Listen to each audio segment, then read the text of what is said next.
एक बार की बात है, मंगल अपना घर बेचकर दूसरे गांव में रहने आता है। मंगल बड़ा लालची होता है और नए घर की तलाश कर रहा होता है।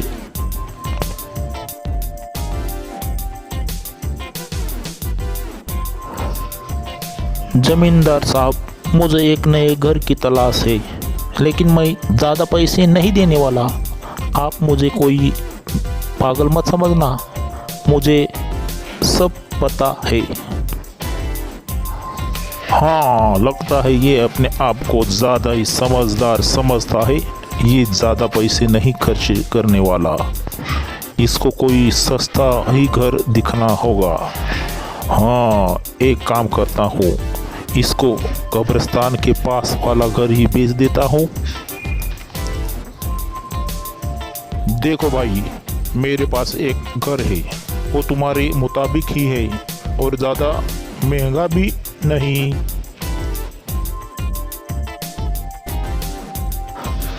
तो देर किस बात की, मैं आज ही वो घर खरीद लूँगा। चलो, मुझे वो घर दिखा दो जमींदार साहब। अरे यार, अगर इसे अभी वो घर दिखा दिया, उसे पीछे बना कब्रिस्तान दिख जाएगा। इससे रात के अंधेरे में वो घर दिखाऊंगा और उसे पता भी नहीं चल जाएगा। हाँ देखो भाई मंगल, अभी मुझे किसी ज़रूरी काम से बाहर जाना है। मैं रात में तुम्हें वो घर दिखा दूंगा। फिर इतना बोलकर जमींदार वहाँ से चला जाता है। रात होने पर वो मंगल और उसके पत्नी को वो घर दिखाने ले जाता है। वो घर मंगल को बहुत पसंद आता है, क्योंकि उसकी कीमत बहुत कम होती है और वह खुशी खुशी वह घर खरीद लेता है। फिर ज़मींदार पैसे लेकर वहाँ से चला जाता है।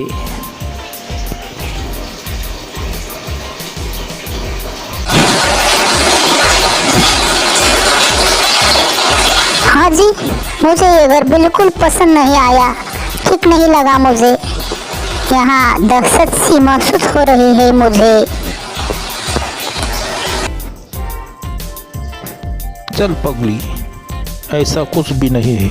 नए नए घर में अक्सर ऐसा लगता है, सब ठीक हो जाएगा। फिर वो दोनों सो जाते हैं।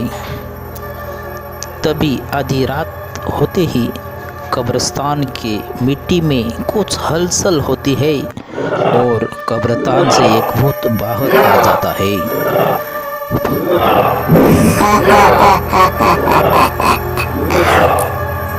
और डरवानी आवाज आने लगती है।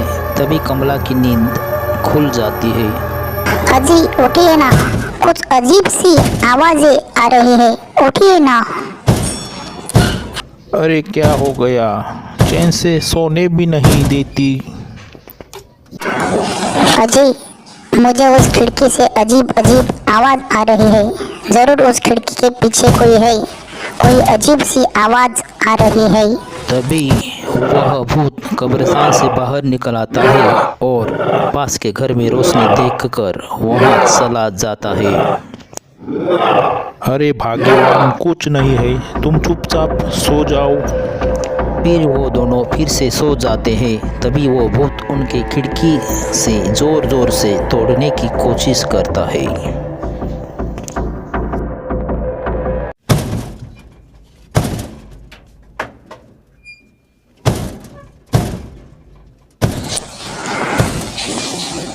अरे मर गई रे, ये कौन है जो जोर जोर से खिड़की को पीट रहा है? अजी उठिए ना, वहाँ जरूर कोई है जो हमारे खिड़की को पीट रहा है, उठिए ना। फिर कमला के ज़बरदस्ती करने पर मंगल उस खिड़की के पास जाता है। जैसे ही खिड़की खोलता है, भूत उसे देखकर वहाँ से गायब हो जाता है, क्योंकि मंगल ने ताबीज़ पहना होता है। लेकिन मंगल की आंखें फटी ही फटी रह जाती है। क्योंकि उसे वहाँ ये कब्रिस्तान दिखाई देता है। अरे अरे मर गए रे, कमला जल्दी यहाँ आ जाओ, देखो यहाँ क्या है।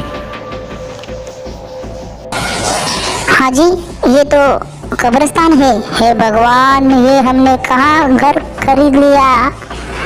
कमबख्त जमींदार हमें ये घर बेचकर चला गया। फिर वो दोनों खिड़की को बंद कर देते हैं और दूर जाकर बैठ जाते हैं। तभी फिर से कोई खिड़की को ज़ोर ज़ोर से खटकाने लगता है। भूत खिड़की ठोकता है, ज़ोर ज़ोर से खिड़की ठोकता है। वो दोनों बहुत डर जाते हैं और वो रात ऐसे ही निकालते हैं। फिर अगले दिन वो ज़मींदार की तलाश करते हैं, लेकिन ज़मींदार उन्हें नहीं मिलता। वो थक कर घर आते हैं और सो जाते हैं। मुझे लगता है ज़रूर किसी की शरारत है ये। फिर इतना बोलकर मंगल हाथ में लाठी लेकर खिड़की की ओर चला जाता है। उस दिन उसने अपना ताबीज़ नहीं पहना होता है। फिर वो खिड़की खोल देता है। हाय, कौन है वहाँ? खबरदार दोबारा इस खिड़की को खटखटाया तो तेरी हड्डी पसली एक कर दूंगा।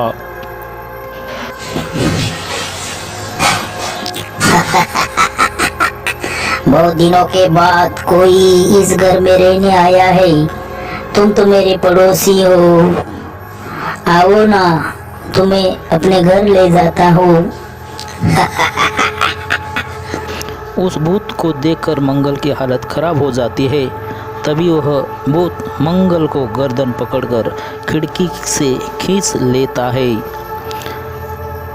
अरे मर गया रे, मर गया। कमला, मुझे बचाओ, बचाओ, बचाओ मुझे। अरे भाई, कोई मेरी मदद करो। अरे मर गया रे। वो भूत मंगल को टांग पकड़कर अपने साथ ले जा रहा होता है। अब क्या करूं? मुझे इतनी मदद तो करनी पड़ेगी, नहीं तो ये भूत इन्हें अपने साथ कब्र में ले जाएगा। फिर कमला भागती हुई जाती है और मंगल का हाथ पकड़ लेती है और उसे अपने ओर खींच लेती है। लेकिन वो भूत बहुत ताकतवर होता है और मंगल को घसीटता हुआ ले जाता है। कमला को कुछ समझ नहीं आता। फिर उसको मंगल का ताबीज़ याद आता है। वो ताबीज़ लेने घर में पहुंचती है और ताबीज़ लेकर कब्रिस्तान में आती है।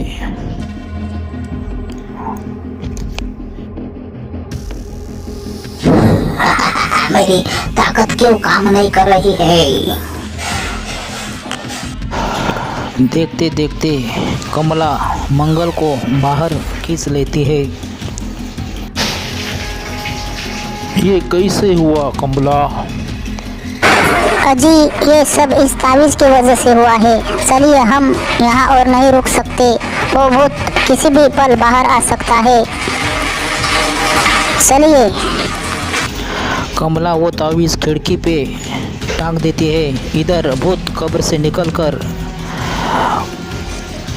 उनके घर की तरफ आता है और ज़ोर ज़ोर से खिड़की खटकाना की कोशिश करता है और ताबीज़ की वजह से वो वापस कब्र में जाके घुस जाता है और वो दोनों खुशी खुशी से उस घर में रहने लगते हैं।